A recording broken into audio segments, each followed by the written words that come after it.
Welcome to October. Shocktober? Crocktober? Crocktober. It's 1987's Princess of Darkness. Welcome back to the show. I'm wearing a shirt that I've never worn before. Can you tell why I've never worn it? Just like my King Cobra JFS shirt. It's literally a green screen. But ain't no more rules. I'm Jason from Barefoot. This is Squeaky Clean Adult Films. This is Wednesday, so it's a request. It's also the beginning of October, more like Crocktober. And so we got a request for you. Hot Cinema Sludge. Just requested it last week. That's how hot up the presses this is. Samantha Strong. I asked, who has some more Samantha Strongs? Hot Cinema Sludge. He answered that question. He said it's got comedy, it's got competing vampires, and it's got a fake bat. And it's Princess of Darkness. Great request. And hey, we're looking for an investor that we have now sweetened the pot times 3. So I'm going to say that crap at the end. Right now, let's talk about Ron Jeremy. Actually, Ron Jeremy. Video exclusives. This movie made my head spin. Multiple times, actually. A video exclusives release. One of my favorite tapes in the world is Wet and Wild, and this is basically Wet and Wild. Mark Curtis. Well, hold on. They even used the same credits with the little line underneath it. I've already prepared something to show you. Mark Curtis is the producer. That's Mark Carriere in real life. And you know what he did with this production? He recycled the fonts from Wet and Wild, titles and stills. You'll see everyone has the line underneath their name. Our makeup and music, our DP, our writer, our screenplay, our director, all 3 of those fake names are Ron Jeremy. And everything is the same except for editor. RJ Black cut this. And I don't know why. RJ, how come you didn't try to match your title card to the rest? Weird choice, but I still respect it because it makes you stand out. All right, we got a 71-minute movie that is down to 6.5. And it's PG because of skimpy clothing and Shocktober feel to it, Crocktober. But we have skimpy outfits on women and men. I've tastefully cut around them to protect your eyes. And we also have a possibly slightly offensive joke about AIDS blood. Hopefully I haven't given anything away so you can enjoy this 6.5 minutes. And I'll meet you at the end.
My old photo book.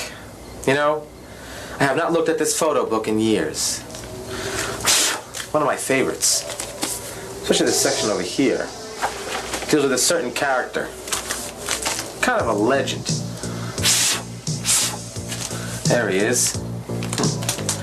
Not gonna give you his name on account of the fact that you'll probably figure that out for yourself. Only he was a fascinating guy. Yeah. Well, my story actually begins in a living room. There was this lady who was sleeping, minding her own business, kind of dead to the world, pardon the expression.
try it, Fang Face. We're two of a kind, remember?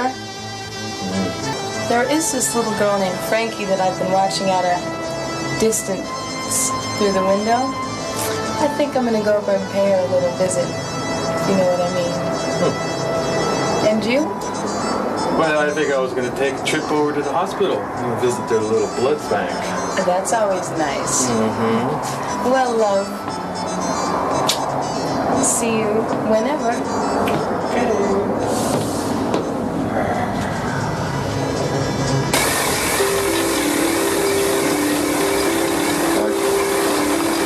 Blood donors. Blood donors, yeah. Hello. Hello.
So what are we gonna do now?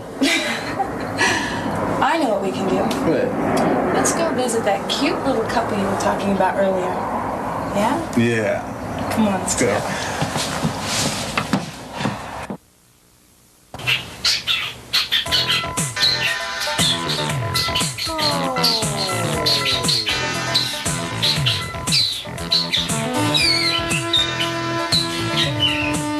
God, where are they? Around right here? I was looking so forward to this. And so, they both laughed and kind of lived happily ever after.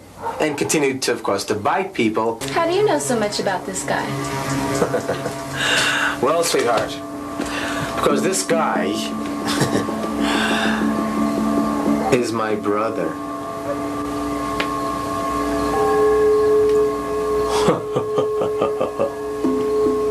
So what did you think of that? I loved that bat. Samantha Strong knocked it out of the park. I don't know, acting-wise and the bat. That I've been watching at a distance through the window. I can't show you, but I can probably pull off the audio. And she smacked, you can hear it on the audio. It's like a legit, like... I said no! And she smacked the bat, like made a home run for it. Samantha Strong's fourth time on the show, and her first non-Richard Mailer. I asked y'all for Samantha Strong, and like I already said up front, Hot Cinema Sludge provided the next avenue. What's going to be next? Dan T. Mann, possibly Dan the Man, was her kind of competition vampire, but kind of also friend. I used to confuse him with Hitler.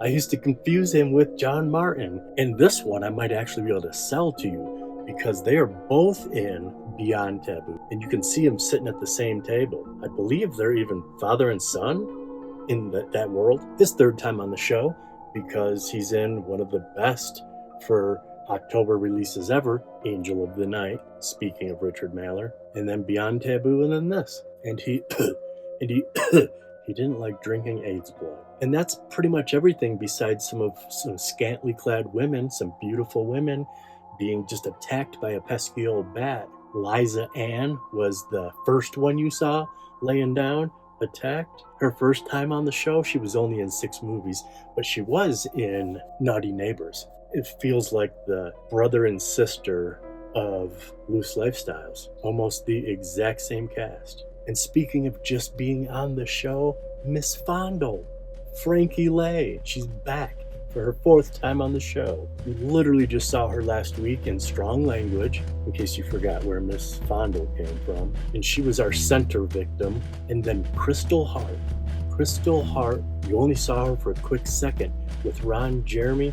How do you like that ending where it's supposed to be like a mic drop where he's like, my brother?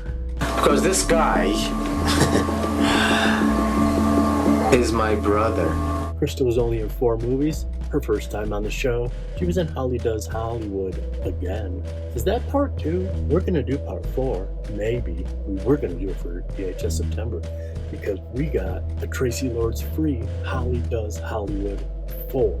Only bad thing is Christy Canyon is a fan of this show and she produced that movie, and I have a version that was shot on a potato, and so I'm hoping to get another Tracy Lords free version of Hollywood Does Hollywood 4. Crystal Hart not in that movie. And that's it. What did you think?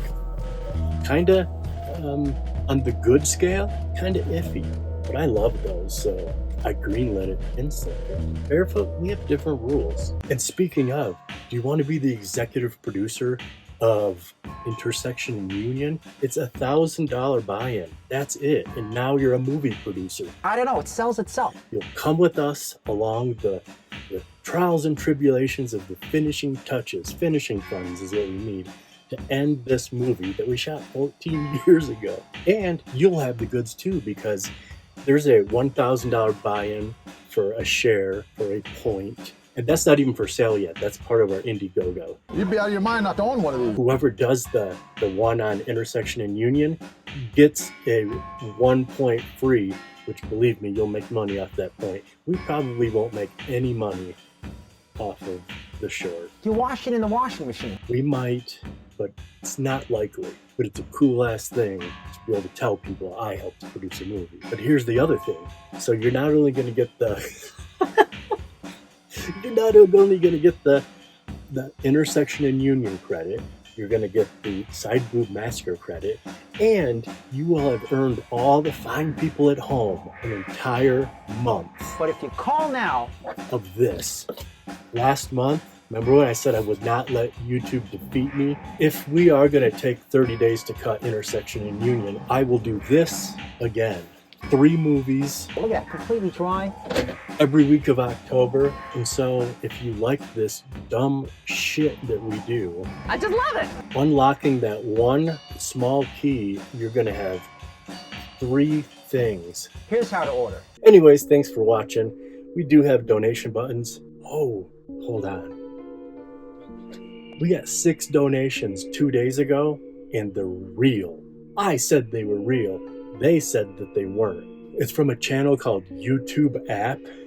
So they said that they were fake and they didn't show up in YouTube under supers. Well, now that it's been 2 full days, they're there. 6 freaking real donations. That's crazy. YouTube App, I wish you had a better name. I just thanked you online on each of them, but that is like crazy. Hey, YouTube App, do you want to produce a movie? I'm sorry. It just doesn't seem like YouTube App is real. But he's real, man. And he donated on 6 different videos. Good ones, too. Like, he went through and was like, that's why I said it was real. I'm like, why would they pick like 6 of our best movies to comment and donate on? And I guess it was because of the YouTube App. It does seem kind of weird. Or maybe it's not weird. I'm not a computer nerd, so I don't know. Well, you don't have to subscribe, you don't have to like, you don't have to share, you don't have to shove Riz up our ass, and you just have to watch. Hype.